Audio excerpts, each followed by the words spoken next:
Hi, I just want to take a quick minute to make a little announcement. The show is going back to weekly, and it's going to be Friday night, though, not Saturday, Friday night at 6:55 Eastern. So I'm so excited to go back to weekly shows. I really missed you guys. Monthly is not enough. And I'm also going to be changing the focus of the show to more functional information that you need how to get published. Not necessarily, I mean, I guess we could do craft talk, like crafting story, but it's going to be more about how to surf the submission piles, how to get through the slush and get on the page. So I hope you'll join me next Friday. This is going to be Lee Murray. Next Friday is going to be all about you and how to get published, and me, hopefully, at the same time.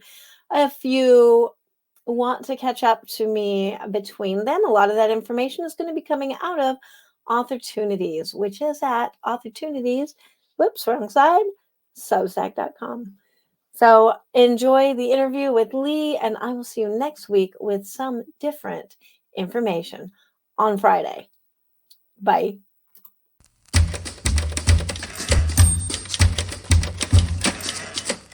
Another Exercise Your Rights. Today I have the amazing Lee Murray, who I love so much, both as a friend and as an artist. And today we're going to be talking about Fox Spirit on a Distant Cloud, which is your new poetry book from, who is this out by? The Cuba Press. Awesome. Yes, Awesome. from New Zealand. So it's the first time I've been published in New Zealand for over a decade. So that is beautiful. Super exciting for me. Yes. Yeah, well, I think Hello, it's Angela. probably going to be a trend.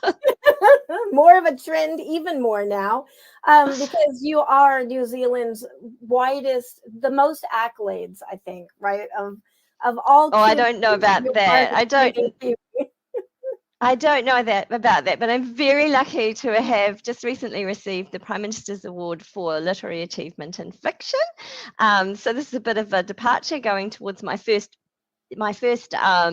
solo poetry collection. Obviously, I did Tortured Willows with you and Genevieve Flynn and Christina Singh, which was, just so revelatory for me, and a huge learning curve, and just a beautiful experience. It really was. It was it was frightful and scary, but it was just incredibly uplifting and important, and the whole Black Cranes movement, the whole Asian diaspora movement has been just a turning point in my literary career. So I'm very, very grateful for the opportunities that has opened to me. So, and it's kind of how this came about. So. Yeah, this has been the whole Black Cranes descending from there has spawned an entire movement, I think, as well, that pretty much you and Genevieve showing up early to that meeting so long ago. Yeah, but I think Black Cranes, being an anthology of Asian women's horror stories, was interesting in the sense that it happened during the global pandemic. We'd sort of set it up just ahead of that, and I think the anti-Asian sentiment that sort of grew out of the pandemic due to certain rhetoric really did sort of gird the contributors to wanting to write more on this theme, because because of the feelings that were being people were being emboldened to say outright during that period. And I know one of our contributors sent me a note and said she was in a line waiting for a test, I think it was a COVID test, and somebody spat on her, and in that period of very very uncertain times where that could have been a death sentence, she was just completely horrified. And I think that that's the kind of thing we were looking at, sort of these women's voices that haven't been heard, just these slights. And it made me think about, the slights that happened to our ancestors, moving to new new countries and living in Western societies, for example, and the otherness that comes from that misunderstanding, that lack of that there's always a sphere of the other, isn't there? And so in some ways, that's kind of where a fox spirit on a distant cloud, originated from. Those, we need to tell these stories in order for people to understand and see where we're standing, and perhaps have some compassion. But also there's this rage, how dare someone spit on our friend, and all she's doing is living her life and trying to be the best person she can be, and she's standing in line following all the rules, and yet with the distance, and yet someone could do something as horrific as that to her. So yes, I think there's been this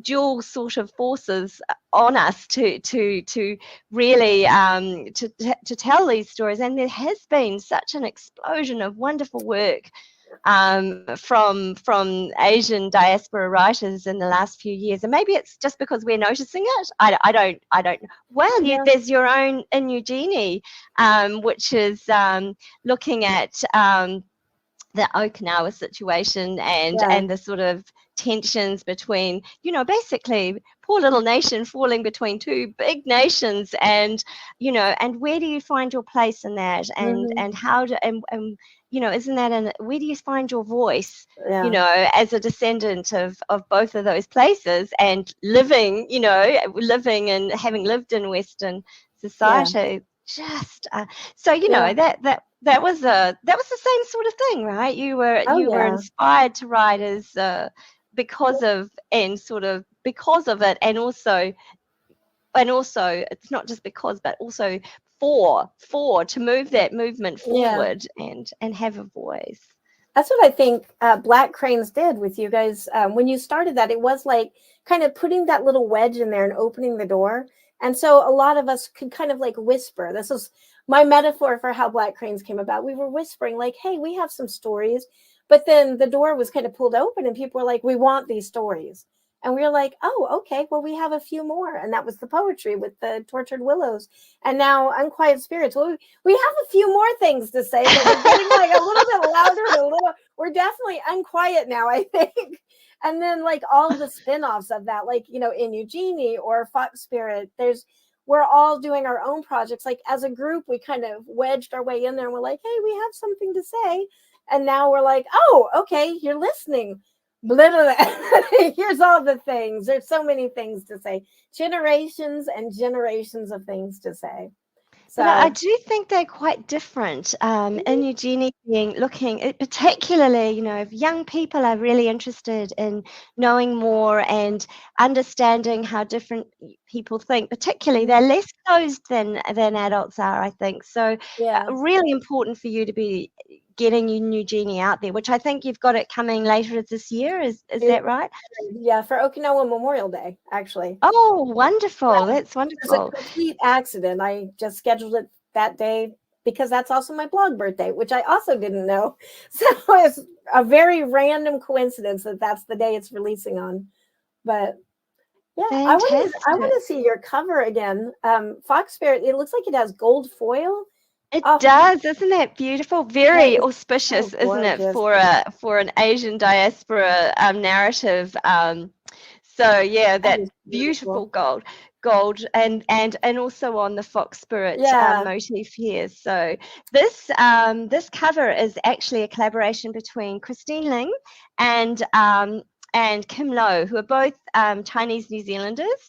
So it's lovely to see their take, and they actually read the book, which is really rare, isn't it, when it comes to cover design, because people just don't have the time. So they usually work on a brief from the publisher, maybe the synopsis of the book, and sometimes they might read an excerpt or and get a mood board from the publisher and the writer to sort of, this is what we had hoped. But at the end of the day, it's they don't often have time to read the work. Well, both of them read the work, resonated for them personally, and so they came up with this beautiful cover. And so if you've been to New Zealand, you'll understand that this represents Lake Taupo, which is our the big lake in the center of the North Island, but it also has kind of connotations of Aotearoa, which is the South Island, where a lot of Chinese miners settled.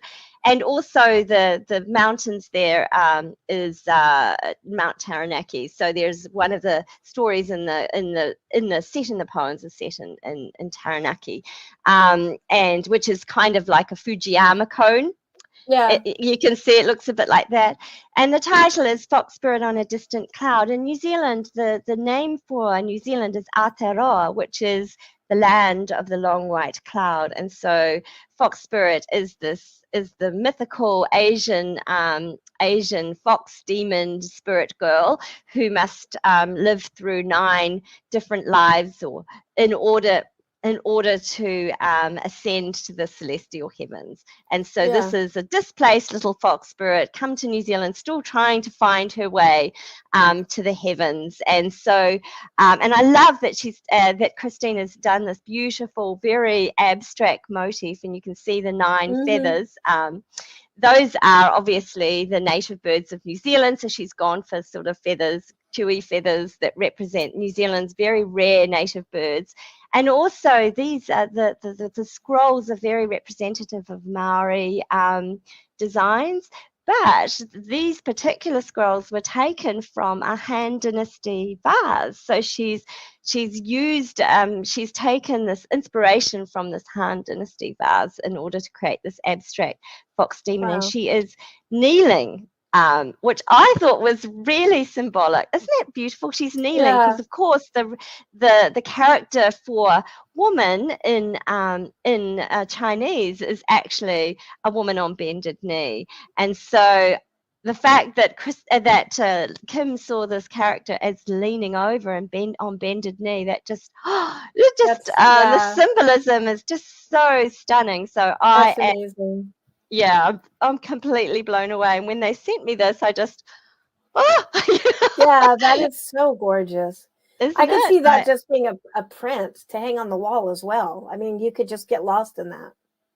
You could. I am extremely happy, and I was very lucky because this particular book has had some support from the Grimshaw Sargison Fellowship. They gave me some money to actually work on the book, and this book won the manuscript won the New Zealand Society of Authors Laura Solomon Cuba Press Prize, and so they paid for the production of the book, which is just lovely because they came up with the additional money because gold leaf is not cheap to pop on a book, but yeah, so that particular prize was for unique and original vision, which is it's really, really lovely. So really lovely to have that support. And Laura Solomon, the Laura Solomon Trust, Laura Solomon was a New Zealand poet. She wrote beautiful poetry, but she died very young. And so now the family has set up a trust. And so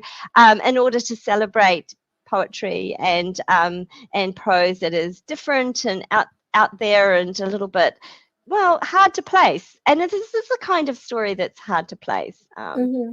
So I went to Papers Past, which is an archive of magazines and newspaper articles and things like that, and looked for the stories that don't get told in Chinese families. So they're the stories that we kind of stifle, and they're usually women's stories. The things that are, hungry ghost type stories, we wanted too much and we were bad, or we were, or women committed, that women committed horrendous acts of violence, or they suicided, or whatever. And I was looking for those narratives to sort of bring them to the fore and say, why would women do this? What drove them to do this, and investigate those backstories. So they are, so the poem, it's a narrative prose poem, so it's a 25,000 word poem, but it really addresses those stories and why women would do these things, which are just not talked about. So it's a really hard thing to write. I was going to say, this must be really challenging to every single one of these books that we've done together. I feel like it is a ripping of the soul to bring something forth. Like, these pages are literally ripped from us. And I imagine that's exactly what happened here. Yeah, totally. I just bled onto the page. I think that's the metaphor, isn't it, for Yeah. these kinds of things. And, some days I would be lucky if I wrote a couple of lines, and other days it just flowed. So one of the stories is actually a revision of Frangipani Whistles from Black Cranes, and the others kind of take that format, which is what the Grimshaw Sargison Trust was looking for from me, to kind of expand that practice and do something this a little bit different. So the work is prose poem, but it also has haiku threaded all the way through. I think there are 100 haiku within, Oh, which wow. tell have a subplot and a sub story going on as well. So, and I don't know if you know, but Genevieve Flynn wrote the forward to this. Oh, I could not have. I mean, Genevieve, she already writes just beautiful, beautiful work, as we know from Unquiet Spirits. Her yeah. essays are just divine, and she was so clever. I don't know if anyone could have done this, because she was the editor of Frangipani Wishes, and so she understood that process for me and how hard it was, and also, so she had worked with me already on this. And then she wrote this preface, so she read the work, and then she wrote her essay taking that same formula. Oh, And wow. it is stunning. It is. I just was so flattered, and just, I don't know if anyone else could have done that, because she just Yeah. had such deep insight into the way I was trying to write this. And her essay is just, it's That it's a is, piece of yeah. it's a piece of poetry in itself. It's just beautiful. So I'm super grateful to her to preface this, and also very proud to have her preface the work, because she really understood what I was trying to do with it. And I have been very lucky with this work, not only with the blurbers, the people who have endorsed it and said, yes, this resonates for us, which so many fabulous colleagues have done that, but also Izzy Yu from from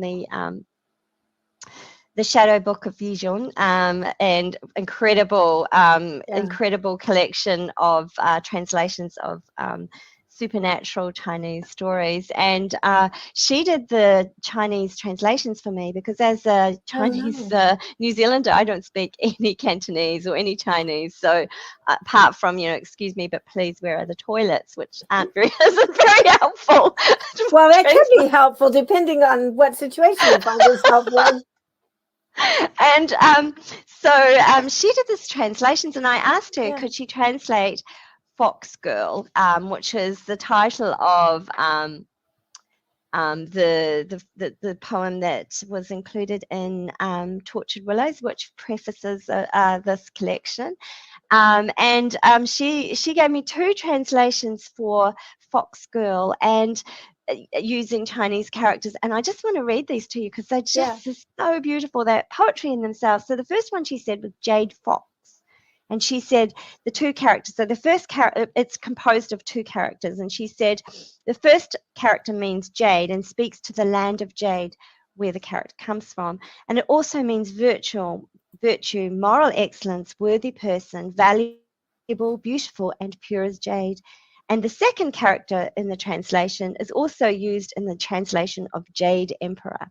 So that was the first translation of Fox Girl. And the Yeah. second translation, which is the one we went for, was included the characters for Sky and also Celestial Fox. And she says this accentuates the ethereal celestial nature of the fox spirit, with the first character sky, heaven, God, celestial, day, nature. This title carries a heightened energy and gives readers a sense of vastness, and resonates with the passage of time and the emotional depths conveyed within the poem. Oh, wow. I know, like, that's just, can you just translate Yeah. this one title, Fox Spirit? And she gave me this Wow. That is translation. beautiful. So yes, it just shows you how things do get lost in translation, and how important it is to get these things just right. And Hmm. so when you're working in the space between cultures, and those things that don't translate well. And for us, which, for people like you and I who live in this land of diaspora where we don't belong in either place, and we are our own unique beings with our own sort of, I don't know, blend and mixture and monster of the monstrous. It's a case of navigating the language in this Yeah. space, which is quite different, isn't it, from Yeah. either one or the other. So, I mean, did you find that when you were writing in Eugenie, Oh that yeah. whole juxtaposition of language and Oh yeah. Well, and there was also a lot of, is this my place to tell this story? As a third generation, I didn't actually live through World War II. My family actually left right before World War II. So I mean, I know I had family there that was in part of it, but most of us went to Hawaii, and that's where the family relocated. So there was a lot of that where, can I tell this story? And and especially in the Okinawan culture, it's not told because it was so shameful. The Okinawans were trying to be Japanese, like passing. So, which is funny now to think of it, isn't it? Like we have so much white passing, and then to think that back then it was trying to Japanese pass, and like culturally, I think we have had a lot of trying to pass for what we're not. And I think now that with books like this, with you writing this Fox Spirit, we are coming into this place where we're like, no, we're not passing anymore. This is us. Where yeah. we stand. These are our stories, and we wherever we are, we have a voice to tell them. And different voices. Yeah, I think that's really interesting. And also, our mothers and our grandmothers may not be in the position to tell these stories. Mm-hmm. They're still that they're the place they stand is different from us. Mm-hmm. They my mother's slightly different because she was born in New Zealand, but my grandmother would not have been able to tell the story in the same way, Mm-mm. and she may have felt very strong cultural barriers about talking out. Mm-hmm. When you come Yeah. to a new country, your impetus is to integrate, it's to belong, it's to Yeah. represent your people and be as hardworking and get ahead for your children, to make the Mm-hmm. best life for your children. And Yeah. when you're a second or third generation, as I am, what is my place? Mm-hmm. When I have my dad was European, or Pākehā, as we say here in New Zealand. So what is my place? And it is very tricky, and especially Yeah. when you are trying to represent historical voices, Mm-hmm. in a way that is hopefully as accurate as possible. So, my Yeah. work is not nonfiction, but nor is it fiction. Like it's a bit Yeah. of it's a blend of both, because sometimes you don't know.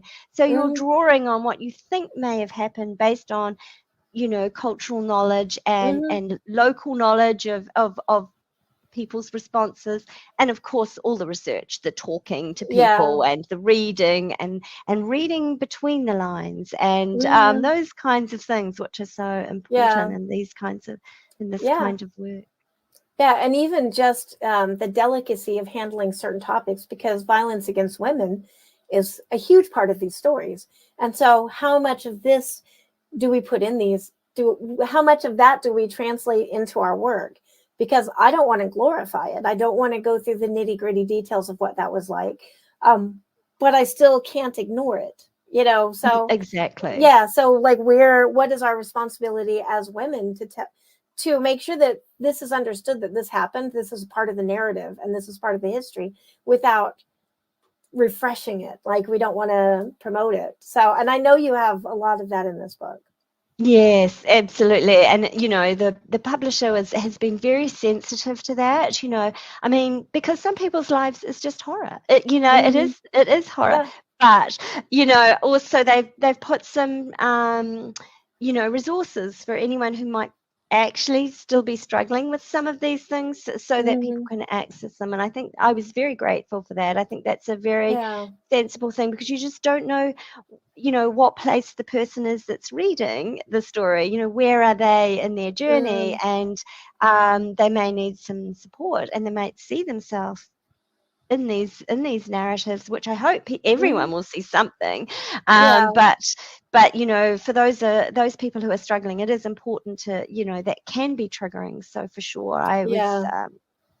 Yeah, really grateful that they did understand that and could Mhm. see the point of that. Yeah, for sure. Yeah. Well, I would love, you're not prepared for this, but I would love to have you read something out of this book. If you don't want to, that is okay, but I would just, I mean, I'm going to get a copy. I'm going to be reading this myself, Okay, but when you okay, hear it in your voice, it's so much better. I don't know if you have okay. anything. Let me see. Which This one is shall I Lee. This is read? unrehearsed. Lee is just now finding this out, but Okay, so I will read an iteration from the fox. And this is so my fox spirit goes through 9 lives, and in each and after each life, she finds herself back in a glade in New Zealand, and so oh, this has cool. quite a New Zealand context. So I will read this little one, and it's about a minute and a half of reading. Oh, beautiful. Fox. You are back in the wet leaf litter, beneath the beech trees, near the ancient lake, beside a stinking pile of disembodied skulls. You have barely started your quest, but already you are bone tired. Already your marrow chafes with these tiresome, tedious lives. So you take a moment to look away from the boneyard and its crumbling cry of broken bones, turning your hazel fox eyes instead to the bright wax eye that is flitting from flax to fern, to the sturdy black weta trudging up the trunk of a nearby punga tree, to the glossy sweetness of the purple kanini berries, and you curl your claws in the softening detritus. You can't deny there is a raw beauty here, strange freshness. You get up and make your way to the edge of the lake, your paws squeaking over the crumbling pumice, then burrowing in the pebbly sand, and you gasp in surprise as a wash of thermal water flows over your pads. You startle at the warmth. Welcome, the waters say. Welcome. By the lake, the glint of Aotearoa. You wonder if you might stay and make a life on this land, if this wasn't just a place to sojourn, a moment on your journey of ascendance to the blood-red turrets of heaven. But you shift your feet in the shallows, and the cold seeps in, and there's a sulphurous burn in your nostrils. A ruru cries in pity from the trees on the far side of the lake. You've come this far. You mustn't be distracted from your purpose. A fox demon cannot be her true self. She cannot know her true place without first experiencing the agony of living. It is the eternal contract, the price to pay. It is the toll. You step back from the lake and shake the droplets from your coat. No, you cannot stay here, even if the waters beckon to you with their warm magic. There are no foxes here, none like you. If you were to stay, you would be alone. You return to the pile and choose another skull. Wow. I love everything about that, Lee. That and the using that as the connecting scenario or the connecting narrative is brilliant. Very, I cannot wait to read this. I cannot Oh, wait to read thank you. this. Thank you. I'm very excited about it. Really am. I've just been so lucky with the response to it, and I hope it does well. I really hope it does well. I think it would. Yeah, I think It's it's, just such an important text to me. So yeah, yes, and a beautiful text. thank So you. Thank you so much. Well, and the same sort of thing. Actually, I feel the same way about Genie, and I oh, can't thank wait for it you. to come. And I think it's interesting that the water metaphors are very important Yeah, in these things for some reason. I don't quite know, yeah, but water seems to be quite elemental. yeah. No pun In intended. all of these in a number of these kind of narratives around Hmm. Asian diaspora. I'm not quite sure. Perhaps it's just the flow of people from China and India Hmm. outwards into Western cultures and Yeah. Well, I think the water is what carried us. So the only way that we could spread or that people could leave, that we could travel. yeah, So that's it's in interesting. a way it's still carrying these stories. Yeah, those So currents. Yeah, yeah. absolutely. Oh Yeah. wow. Yeah, I know. So here's the next book. It just got inspired right here. Well, tell us first. I want to find out where we can get this. Obviously, the link will be in the description. But Yes. where are you going to be doing readings? I know StokerCon is coming up. Any place like that, where can we find more of you, and where can we find more of this book? Oh, wonderful. Yes, you can get the book from the Cuba Press, and you can ask any bookstore for it. They'll get it in. So anywhere in the world, they have the rights all over. So anywhere you want it, they'll send it. Also, it'll be available as an ebook shortly. I'm not quite sure the date, but the actual book comes out on the 2nd, so that's here in New Zealand. That's tomorrow. Yes, it's exciting.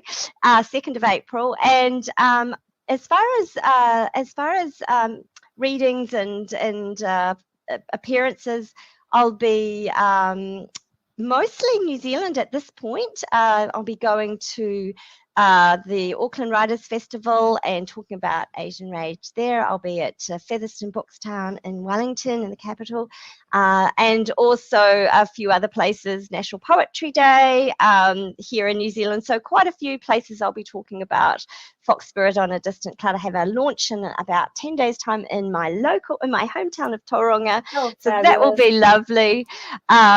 And I'll be speaking with Asian New Zealand acclaimed playwright and poet Renee Lang. So that will be wonderful at a local girls' college. So that will be fabulous. That will be so inspiring. Absolutely. And other than that, I'll be at StokerCon, so in the United States, which is San Diego this year. So I'll be looking forward to talking about Fox Spirit there. And look, anyone who wants to talk to me about it, I'm super excited about it and happy to talk to anyone about it. Of course. So yeah. Well, that is fabulous. And there's so many things to say as I'm just looking at the narratives that you've managed to capture in this book and connect like this. There's many, many, many stories. And I have a feeling it's not going to be the last of it. There's going to be many more to come. So I could see this being a whole series. There's so many stories to tell. Well, come to think of, no, I must not do this with you, because whenever we get together, we end up with a new project. So I'm going to say, shh. Wind it up, Angela. Wind it up. Well, now tell me where we can find you specifically. Like, where can we keep track of you and your work? You can find me on leemurray.info. Awesome.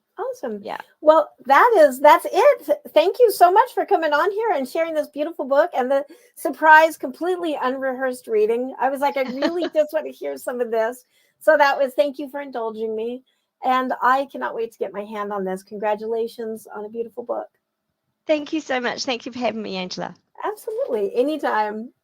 All right, bye. And that was the last of the interview series for Exercise Your Rights. Like I said, I don't know who the we is. Me and the people I interview, I'll still have interviews with publishers and those who can help you exercise your rights and get your work on the page. But otherwise, I'm going to be doing some submission walkthroughs and other things like that. Some helpful things we'll find out next Friday at 6:55 Eastern. And now I'll just give you a little sneak peek of what's to come next week. Grab some paper, grab your pen, open opportunities, and you can begin. When you exercise your rights and get published, you may change. Write your own path, both wonderful and strange, with opportunities. With opportunities.